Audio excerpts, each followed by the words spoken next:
What karma followed when someone accidentally triggered the biggest mistake ever.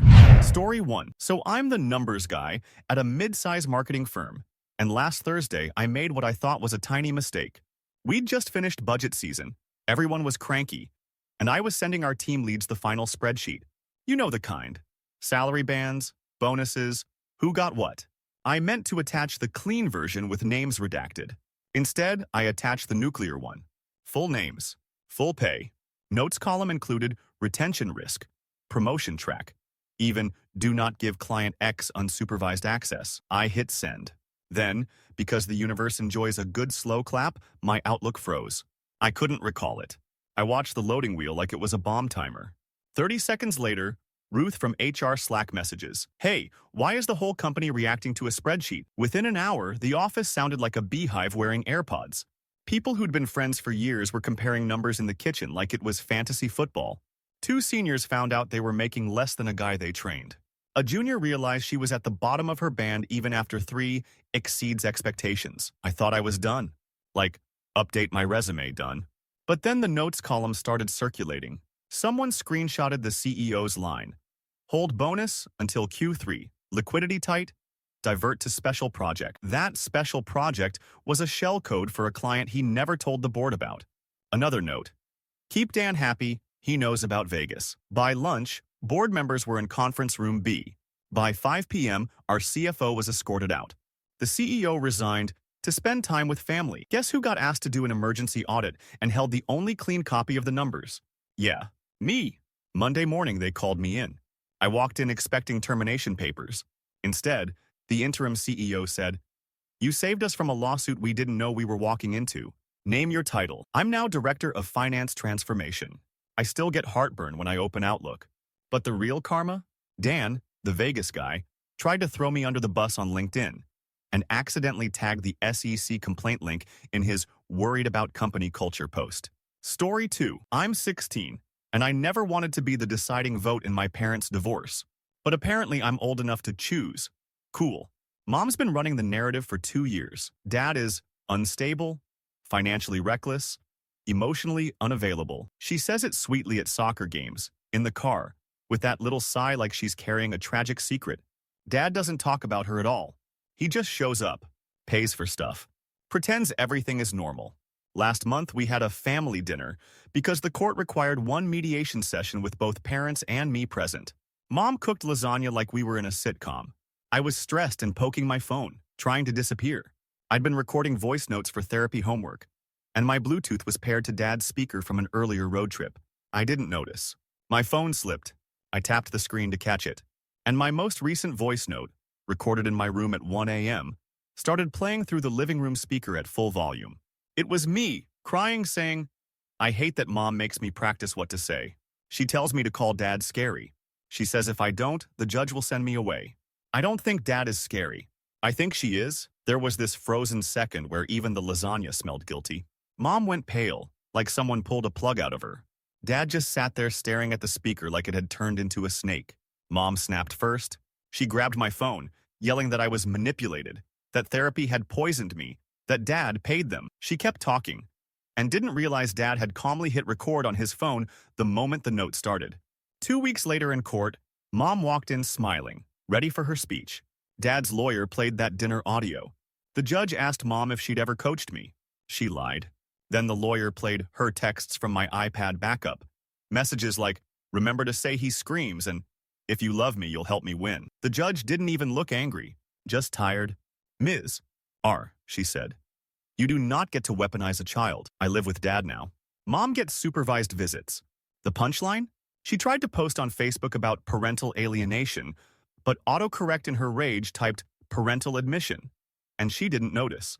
She left it up long enough for everyone to screen grab it. Story 3. I'm the fiancé of a guy who was supposed to be the nice one after your toxic ex. We met after his messy breakup with a woman named Liv.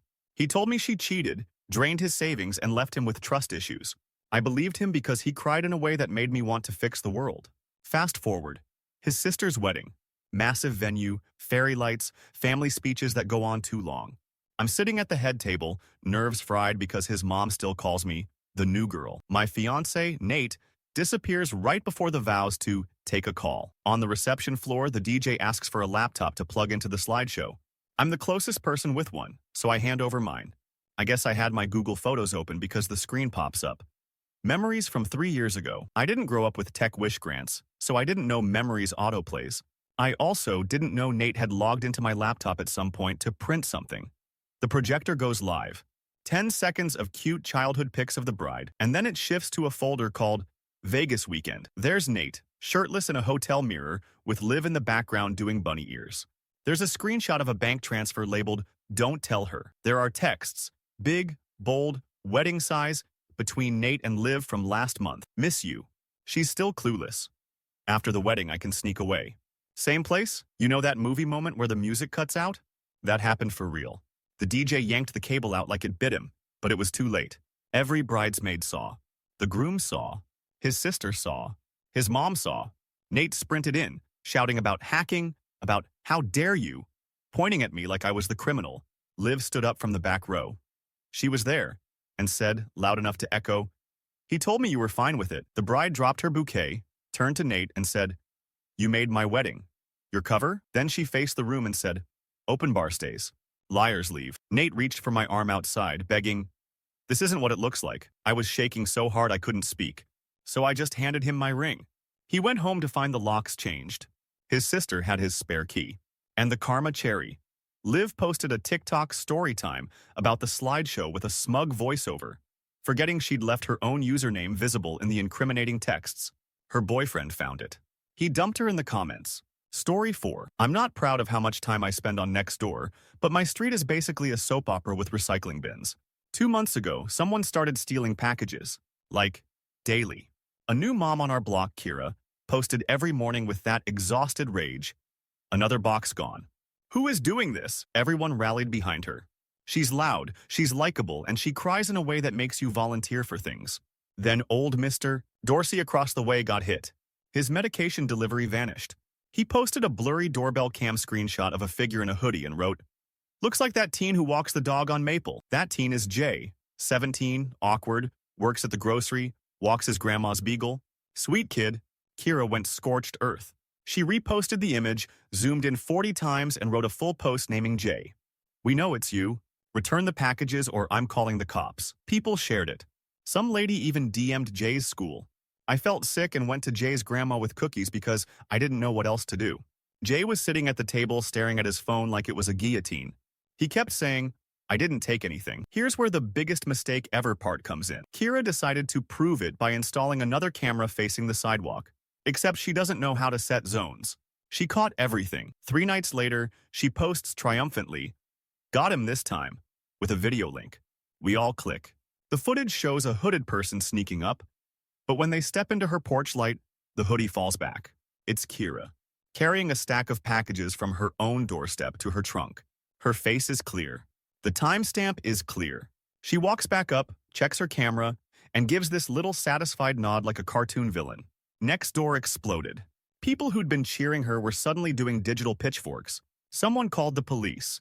Turns out she'd been staging thefts to get refunds and GoFundMe sympathy. She even stole Mr. Dorsey's meds because they were easy to resell. Jay's name got cleared in a single night, but the real punch was Mr. Dorsey quietly posting the next morning, "I forgive those who were fooled. Be kinder to children than to rumors." Kira's karma? Court-ordered restitution, community service, and a permanent ban from Nextdoor, which, in this neighborhood, is basically exile. Story 5. I'm the ex-husband in this tale, which already tells you it's messy. My former in-laws are the kind of people who do everything in whispers. Money, love, betrayal, who gets invited where? When my ex-wife Mara left me, her family treated it like I'd died. I wasn't allowed at birthdays. I wasn't allowed to say goodbye to her dad when he got sick. Her dad, Salvatore, was the only one who ever treated me like a person.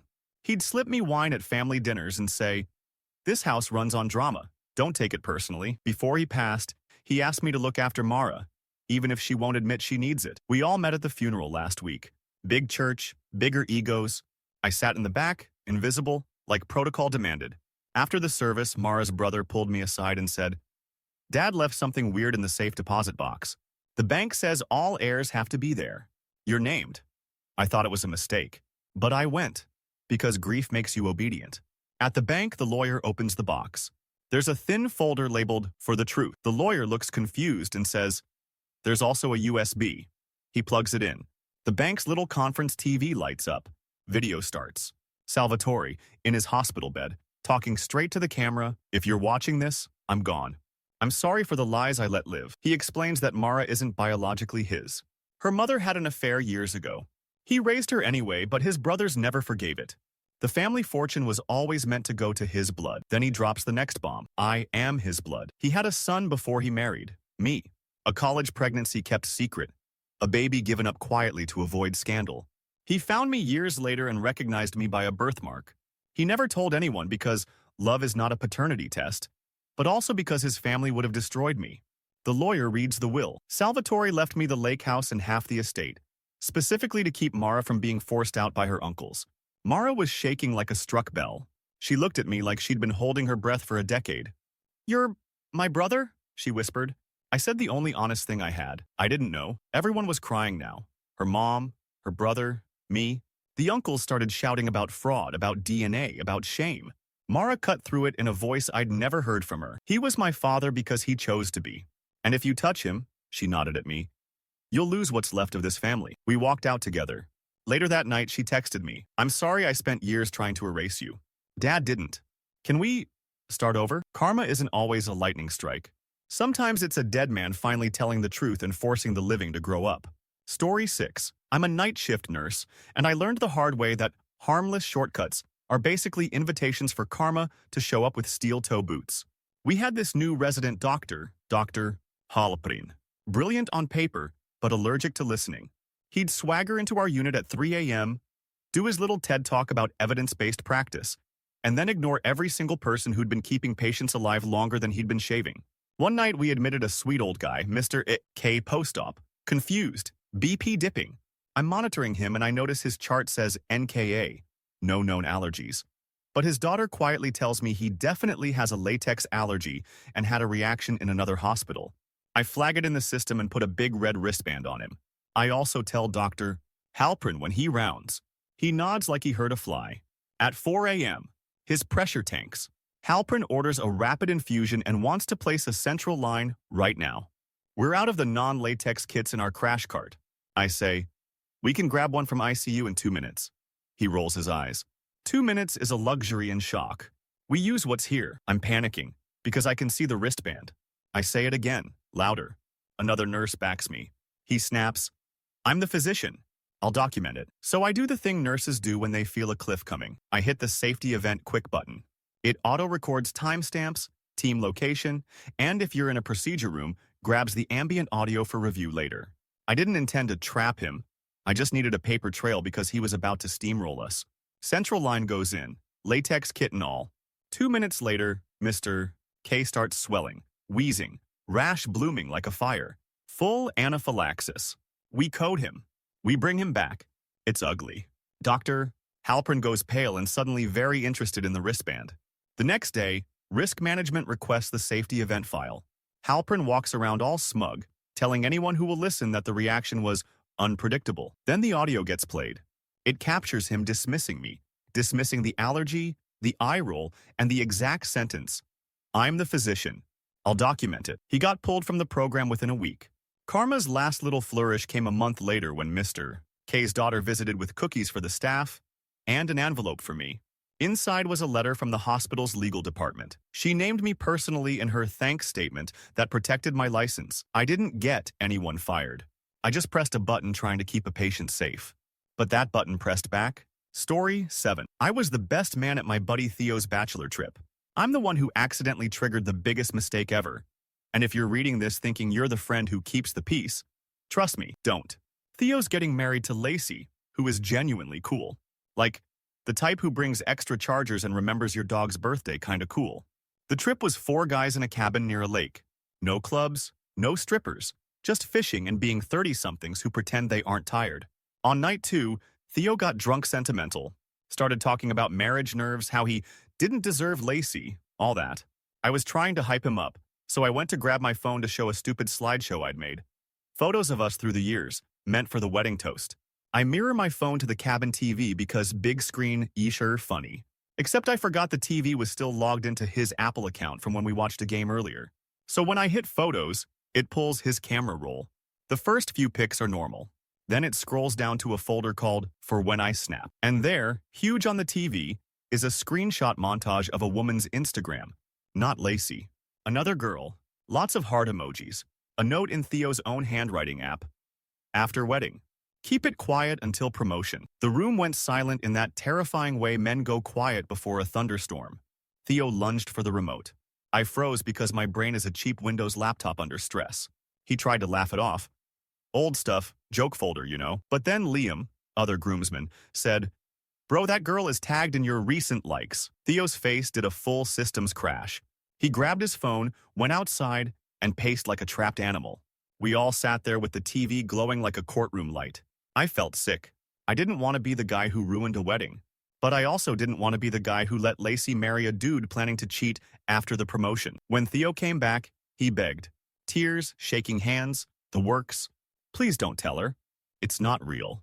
It's just fantasizing." I said. "Then you tell her. Tonight, or I will." He promised he would. Swore on everything. Next morning, he acted normal. Too normal. I knew he didn't tell her. So when we got home, I called Lacey. I hated every second of it. She went quiet, thanked me, and hung up. 2 days later, Theo called screaming that I was a traitor. I expected a full friendship funeral. But here's the karma twist. Lacey didn't cancel the wedding. She postponed it and demanded couples counseling. Theo refused, blamed her, said I poisoned her. She calmly said, "Okay." Then she forwarded their texts to his company's ethics board because he was planning to cheat with a direct report. He lost the promotion he was waiting for, and the affair partner transferred departments before he could even snap. Last thing Lacey said to me? "Thanks for saving me from marrying a man who needed a secret folder to be brave." I wasn't the hero. I was a clumsy idiot with screen mirroring. But karma loves a dumb doorway. Story 8. Perspective. I'm the kid. Or not a kid anymore. I'm 24. But in my head, I'm still 12 because that's when the biggest mistake happened. My mom and stepdad ran a small-town bakery. Cute place. Cinnamon smell in your clothes for days. My stepdad, Ron, was the kind of guy who performed generosity like it was a sport. Every charity auction, he bid loud. Every church fundraiser, he wore his "I'm humble" voice. At home, he was different.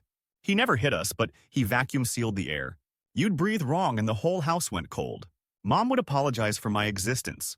"Don't rile Ron," she'd whisper like he was weather. One Saturday, I was home sick and bored, messing with the computer. Ron had a password-protected folder labeled Receipts. I wasn't trying to snoop. I was trying to download Minecraft mods, and that folder popped up in the File Explorer. I clicked it absent-mindedly, and it opened. Because Ron's password was my birthday. Inside were PDFs, spreadsheets, photos of checks. Not to charities. To himself. He'd been using the bakery's nonprofit community fund to funnel money into a side account. There were also emails with a local councilman about zoning favors. My brain did that thing where it goes static. I didn't even understand half of it. I just knew it felt wrong. Like walking into a room where adults stop talking. I printed one page because I thought maybe Mom needed to see it. But our printer was synced to the bakery's front desk. It automatically spit the page out there. On a busy Saturday morning, in front of customers, Ron was frosting cupcakes when the printer whirred. People watched him pick up the paper, read it, and turn this shade of stunned I'd never seen. He looked around and saw me in the doorway. I realized immediately I'd detonated something. He didn't yell. He smiled. That made it worse. He ushered everyone out early and locked the door. He went quiet all day like a snake coiled.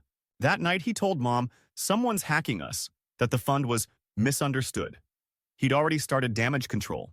But here's what tiny, accidental me didn't anticipate. A customer had taken a photo of the printout while it sat on the counter. She thought it was a coupon sheet. When Ron snatched it, she got curious and posted on Facebook, "LOL bakery printer glitch? Why does this look like embezzlement?" Post went local viral, then city viral. Then someone tagged a reporter.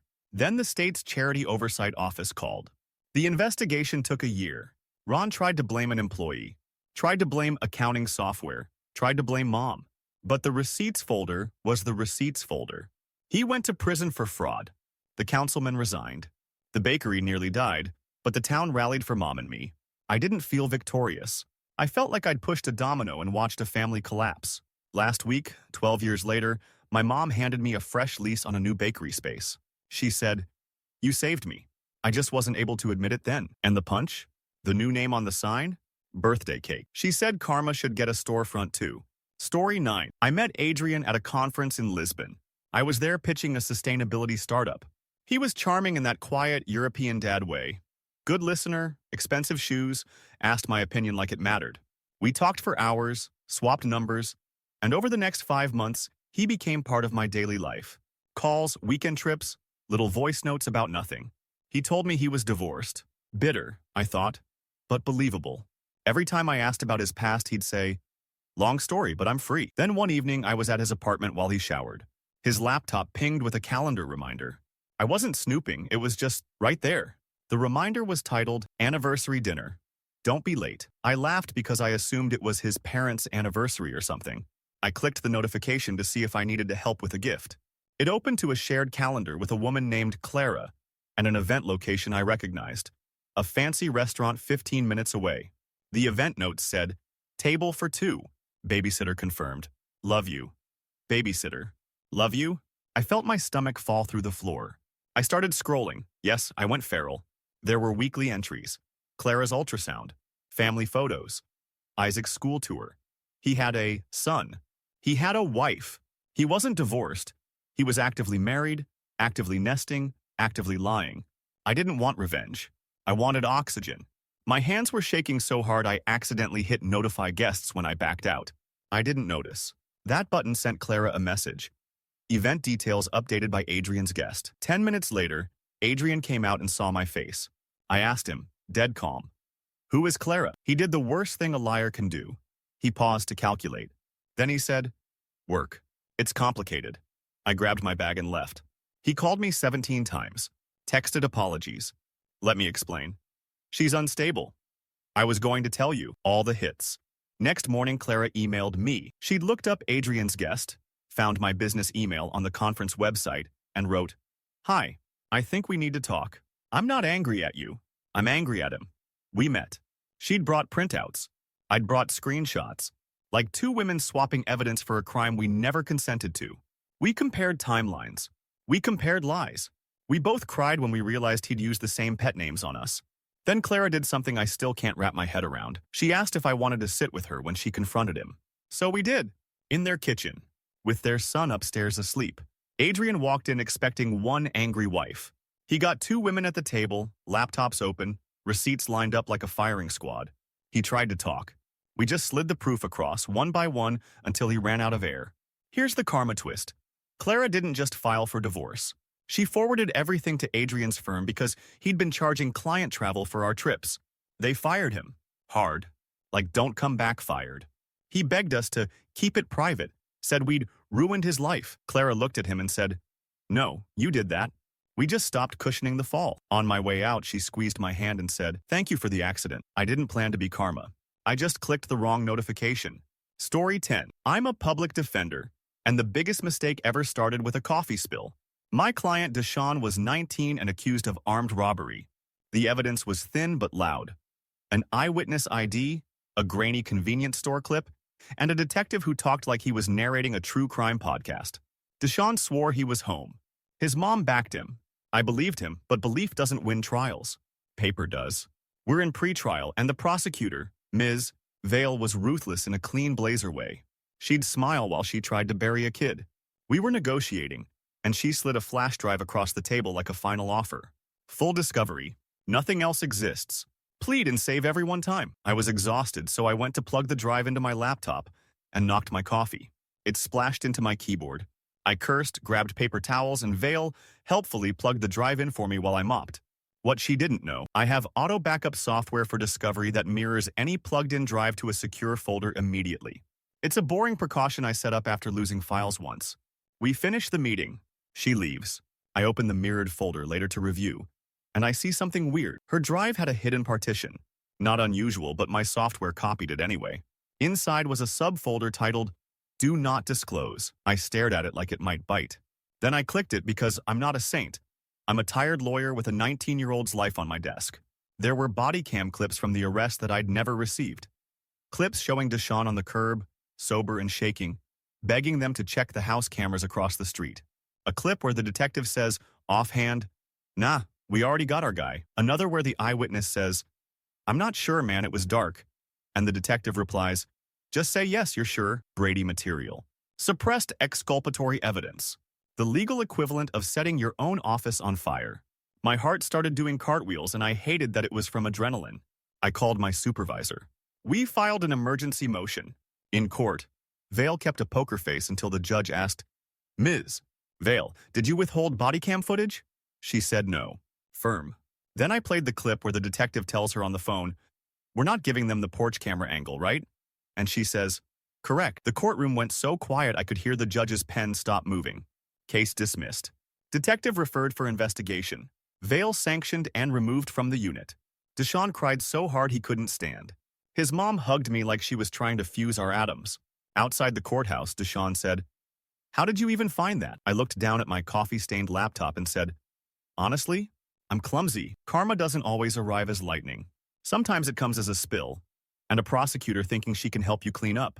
Story 11. I was 3 weeks into my internship at a tiny City Hall communications office. Mostly I scheduled posts about potholes and ribbon cuttings. My boss, Marlene, treated me like a Roomba with a college ID. Don't touch anything important. Cool, fine.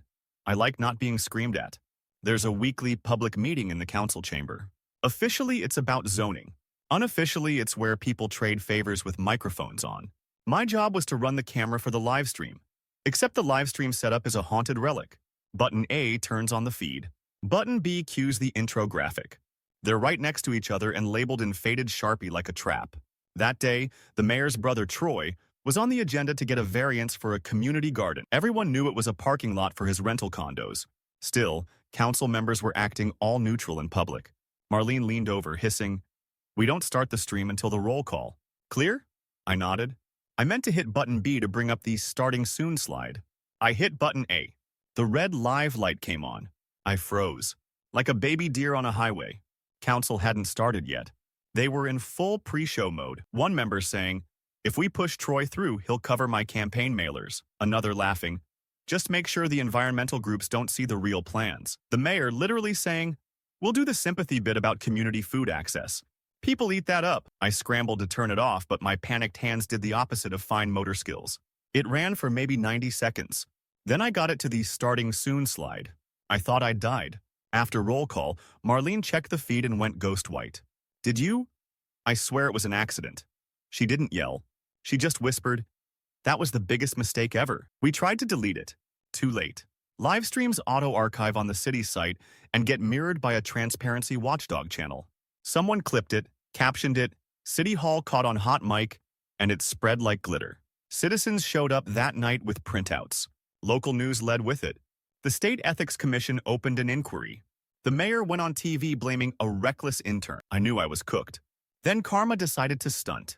The watchdog group FOIA'd the internal emails because of the clip. Those emails revealed a whole pay-to-play scheme. Way bigger than Troy's parking lot. Years of contracts traded for donations. The mayor resigned 2 weeks later. 2 council members got indicted. I expected to be unemployable. Instead, I got a call from the State Inspector General's office. "We want you on our communications team. You press the right buttons." I laughed so hard I cried. The emotional punch? Marlene texted me after the resignations. "Turns out your accident saved this city. I'm sorry I ever treated you small." Story 12. I lived with Soren in grad school. Quiet guy, polite, always busy. We weren't best friends, more like 2 cats sharing a windowsill. He moved out suddenly in spring. Said his aunt died. Needed to reset. Left half his stuff boxed in the hall. A month later, I got a notice from the library. Overdue item, last warning. I knew it wasn't mine. Soren had borrowed a rare reference book for his thesis, and if it was lost, the fee was insane. I texted him. No reply. So I opened his abandoned boxes to look for it. I wasn't snooping for fun. I was avoiding a $400 fine. In the bottom of a shoebox, I found a notebook with a rubber band around it. No title. Just a sticky note. Do not read. Yeah, okay. My moral compass is good, but not that good. I flipped it open. It wasn't a thesis draft. It was a diary. And it was bad. Pages and pages of him describing sabotaging lab experiments, forging data, and framing another student, Priya, for contamination. He wrote like he was narrating a victory montage. There were dates, details, even a photo he'd taped in of a sample label he'd altered. I felt like I'd stepped on a landmine. Priya had actually been expelled last semester. She'd cried in the hallway saying she didn't do it. Everyone shrugged. Soren had been first to comfort her. My brain did the rapid math of consequences. If I put it back, I'm complicit. If I go to the department, I'm the villain reading someone's diary. I took photos of the pages and went to my advisor. I expected pushback. Instead, she stared so long her coffee went cold. She called the dean, then campus integrity, then legal. Soren came in acting outraged. My privacy was violated. They slid his own notebook across the table. He started sweating like a faucet. The more he denied, the more the dated entries cornered him. Turns out my accident triggered a full audit of his published data. 3 papers got retracted. Grants got frozen. Priya was reinstated with a public apology and a funded spot in another lab. Soren lost his program. And because a grant agency got involved, the investigation followed him to his next university. He didn't just get kicked out. He got blacklisted from research funding. The punch? Priya emailed me later. I used to replay that day thinking the universe was cruel. I didn't know a roommate returning a library book was about to save me. I found the overdue book too, by the way. It was wedged behind his dehumidifier. Story 13. Our family is the smile big, stab quietly kind. At my cousin Elena's engagement party, her future Emil, Mrs.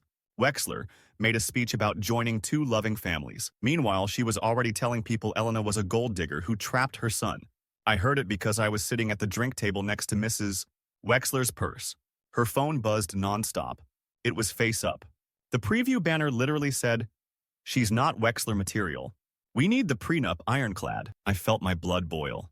Elena is a nurse. She works doubles. She doesn't even own a designer bag. I wanted to protect her, and my impulsive brain decided the fastest way was to show her the message so she could go in eyes open. I didn't want to touch the phone, so I tried to take a photo of the banners. You know, quick zoom, send to Elena later. Except iPhones do that live photo thing, and I accidentally tapped the banner itself. The phone unlocked with Face ID, because Mrs. Wexler's face was right there in the corner photo of my shot. So yes, I accidentally opened her entire message thread in the middle of the party. I panicked and tried to close it. Ended up scrolling instead. What I saw wasn't just prenup snark. It was a full operational plan. She'd been paying a private investigator to dig dirt on Elena's parents. She'd been coaching her son to delay the wedding until she breaks. She'd sent emails to his ex about making a classy return. And then, because karma loves punctuation, I hit the wrong button again. I hit share. Mrs. Wexler had her messages open in a group chat she thought was private. Her sisters, her PI, and Elena's fiancé, Luke. He'd been added months ago, apparently muted. My accidental share sent a screenshot of the thread to the whole group, including Luke. 5 seconds later, Luke's phone buzzed. I watched his face go from confused to devastated to furious. He walked straight to his mom mid-speech and said, into the mic, "Are you actually paying someone to ruin my fiancé's life?" The room turned into a museum of frozen expressions. Mrs. Wexler stuttered some context nonsense. Luke just shook his head and said, "We're done with this. Leave." He didn't just toss her out of the party. He went no contact after that night. He and Elena still did a prenup, but on their terms, without her. The twist? At the wedding, Elena's dad pulled me aside and whispered, "I'm proud of you for standing up for her." I started to confess it was a cosmic accident. He just smiled. Sometimes the universe uses clumsy hands. Story 14. I drive the late route for a suburban attached to nowhere transit line. Mostly tired commuters and teenagers who pretend not to notice adults exist. There's this kid, Malik, who rode every night. Quiet, hood up, always thanked me when he got off. One Friday, transit security calls. "We're missing a cash bag from yesterday. Check your bus. I'm already stressed. We've had thefts. If it happens on my vehicle, I get suspended." I pull into the depot, do a sweep, and find a black backpack behind the last seat. Inside, a wad of cash, receipts, and a small metal tool set. I assume the worst. Maybe I shouldn't have. But with cameras, managers, everything, I do what protocol says. Report it, hand it in, and file the lost property form. Security checks the cameras, sees Malik sitting in that exact seat the day before. They bring him in. He insists the bag isn't his. They don't buy it.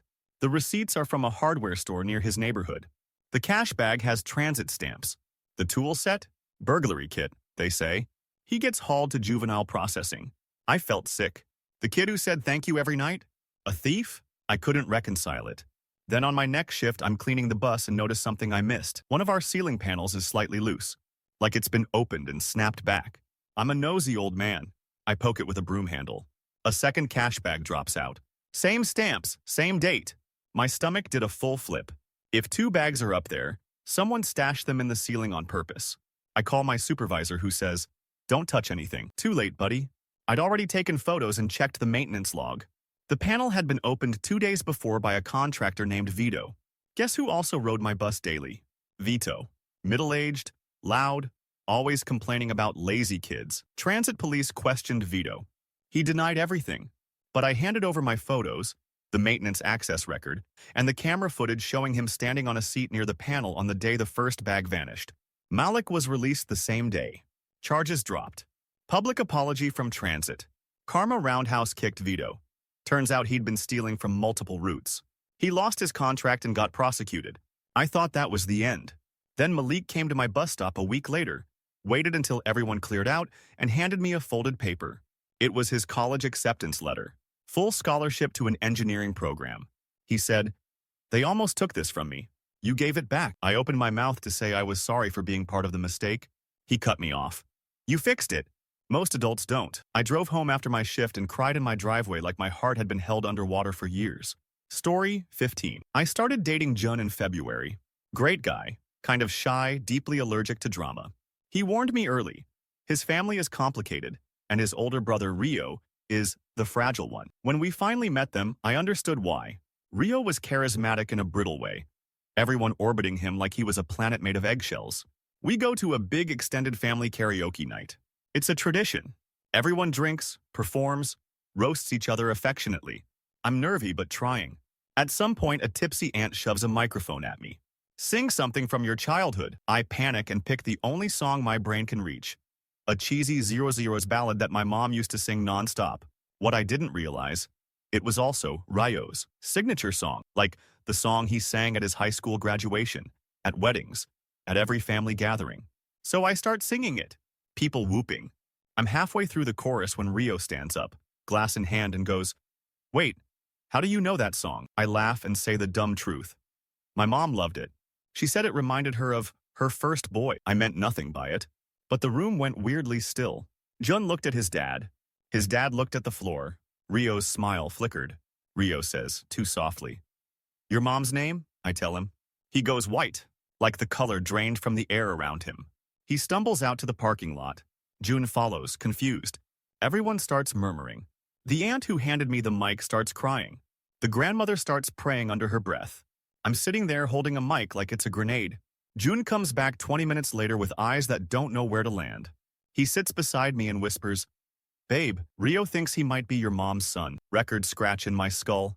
Turns out, 20-something years ago, Jun's dad had a relationship before his marriage. A kid was born. The family hushed it up and the girlfriend moved away. Rio had always suspected, because his birth certificate was complicated and his dad treated him differently. My karaoke song, my mom's song, connected the dots a therapist never could. The next week they did a DNA test. Rio is my mom's biological son, meaning he's my half-brother, meaning Jun and I were dating while unknowingly linked to the same family secret. Not incest, thank God, but close enough that my skin tried to leave my body. I broke up with Jun immediately out of sheer shock. He didn't argue. He just looked devastated and said, "I get it." Karma's twist wasn't destruction, though. It was exposure. Rio, who'd been fragile because he felt like a ghost in his own life, suddenly had proof he wasn't crazy. He confronted his dad. The dad admitted everything. The marriage didn't survive, but the truth did. My mom met Rio. She collapsed into him sobbing, saying she'd searched for him for years. Rio sobbed back, saying he thought no one wanted him. Last thing Jun texted me was a photo of Rio smiling for real at a family dinner, surrounded by people who finally stopped whispering. Caption: "Your song ended the lie. Whatever happens between us, thank you." I still can't hear that ballad without my chest going tight. But I also can't stop thinking that maybe the biggest mistake ever was hiding him, and the karma was a shaky girl with a mic, accidentally giving him his name back. Story 16. I rent out a little studio over my garage. Mostly tourists, sometimes traveling nurses. Last summer, I got a booking from Marisa and daughter. Note said, quiet, here for medical treatment, budget tight. Okay, no problem. I leave a basket with snacks, a transit card, and my if you need anything, text me spiel. On day 2, Marisa texts asking if I can print a letter. Hospital needs proof of address for insurance, she says. She emails a PDF. I open it to print and see it's not a hospital form. It's a custody affidavit with my address as her stable residence, my studio address, my name nowhere on it, but the letterhead was from a family court in another state. I'm not a lawyer. I'm a soft-hearted idiot with a printer. I assume she messed up attachments. I text, hey, I think you sent the wrong file. She replies instantly, oh no, please delete. It's for my ex. He's dangerous. I'm hiding. Now my stomach is in a blender. I'm a mom, so dangerous ex flips the empathy switch. I say, sure, deleted, no worries. But I didn't actually delete it. Something felt off. Wrong state, my address, and the date was yesterday. Not old, not a past trauma doc, fresh. I called a friend who works in social services to ask, hypothetically, what to do if someone is using your address for court paperwork. She said, don't touch it. Forward to the court clerk. You could be part of fraud. So I did. I emailed the clerk, hi, I'm the property owner. This person is not a resident. I think this was filed in error. I attached the PDF. I felt like a monster afterwards. 2 days later, a detective shows up, very polite, very firm. Turns out Marisa wasn't hiding from a dangerous ex. She was hiding a child from the father after losing custody in 3 states. She'd been booking short stays, using each host address to fake residency, filing emergency orders, then vanishing before hearings. My biggest mistake ever wasn't emailing the clerk. It was giving her that transit card. She used it to get to the courthouse. The detective said my help proved intent. They found her on a bus station webcam that same night because the transit card tracked her route. The father got his kid back. The kid was dehydrated, exhausted, and carrying a backpack full of court stamps like souvenirs. I braced for hate. Instead, I got a letter from the dad a month later. He wrote, I don't think you meant to help her, but your accident ended a marathon of lies. I just tucked my daughter into her own bed for the first time in 2 years. Thank you. Karma didn't hit Marisa like a lightning bolt. It was quieter. A tired host with a printer and just enough doubt to stop the runaway train. Story 17. I work banquet gigs. White gloves, champagne towers, the whole show. This one was a Lifetime Achievement Gala for a local billionaire philanthropist, Mr. Alder. The man had a wing at the hospital, a scholarship fund, and a saintly face painted on every brochure in town. The kitchen was chaos, servers running, managers screaming that the truffle risotto must be perfectly al dente, not a second over. I'm carrying a tray of plates to the ballroom when someone bumps me hard from behind. Tray tips. Plates skid. One goes flying like a frisbee and lands right at the edge of the stage where Alder is giving his speech. The room gasps. I want to evaporate. Alder looks down, chuckles warmly, and says into the mic, see, even the young are nervous around old men. The crowd laughs. I'm mortified but relieved until I notice the plate landed on a thick folder Alder had on the podium. The risotto splatter makes the top page readable. Big black letters soaking through. Confidential, settlement terms. NDAs required. You know when you read something you're not supposed to and your brain goes, wrong universe? That? Some woman in the front row leaned in, squinted, and raised her phone. Another phone light popped on. Then another. Alder tried to slide the folder away. Too late. The room had already clocked the words settlement and NDAs. After the speech, the ballroom buzzed like it had teeth. A journalist from the local paper cornered me by the kitchen door.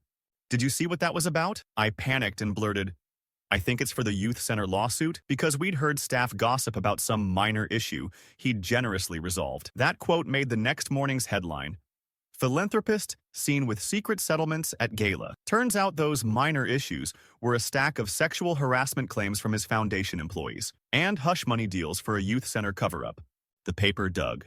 The victims came forward because they realized he was still paying people to keep quiet. The hospital removed his name from the wing within a week.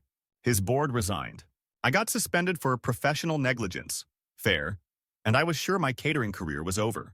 Then I got a DM from one of the women who'd sued. She wrote, your plate saved every future intern from thinking silence is normal. I hope you don't carry guilt for what you spilled. It wasn't food. Karma's punchline? The manager who bumped me, on purpose to mess with the new kid, got fired when security footage showed she'd been taking bribes from Alder's people for extra discretion. My tray fell because of spite. A kingdom fell because of the splash. Story 18. My brother Finn was the golden child. Not because he was kinder or smarter, just because he knew how to perform charming chaos.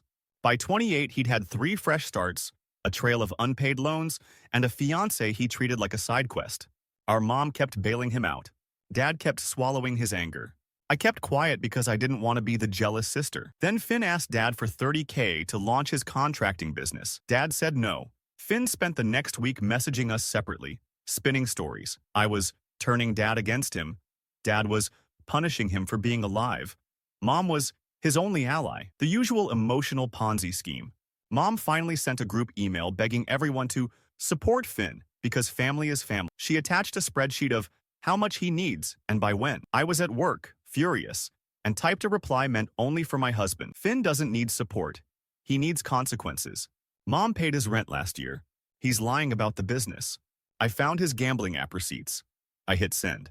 To the whole family thread, including Finn. I stared at my screen like it had betrayed me. I wanted to crawl into the printer. The responses came in like hail. Mom. What receipts? Dad. Gambling? My aunt. Wait, I lent him money too. Then Finn replied, wild-eyed and defensive. Everyone calm down. She's twisting things. I only gamble because I'm stressed because you don't believe in me. That line was so textbook that even Mom paused. Dad asked for proof. So I forwarded the screenshots I'd found weeks earlier. Finn's cash advances, betting slips, and a message he'd sent me by mistake asking if I could move money through my account so Mom doesn't see. The thread went silent for 10 minutes. Then our quietest cousin replied with a bomb. Finn, you also told me Dad hit you. If you're lying about that too, I'm done. That cracked the dam. People started comparing what Finn had told each of them. He'd been playing everyone against everyone for years. Different sob stories, different villains, same ask. Karma didn't show up as screaming. It showed up as everyone finally lining up their receipts together. Finn got cut off. Mom cried for days, then started therapy. Dad looked 10 years younger. The punch? 2 weeks later, Finn showed up at my door, not angry, just empty. He said, I don't know how to be loved without being rescued. We sat on the steps for an hour. I told him I still loved him, but I wouldn't finance his self-destruction. He nodded like someone learning a new language. My biggest mistake ever, reply all, didn't destroy my family. It destroyed the illusion that keeping quiet was kindness.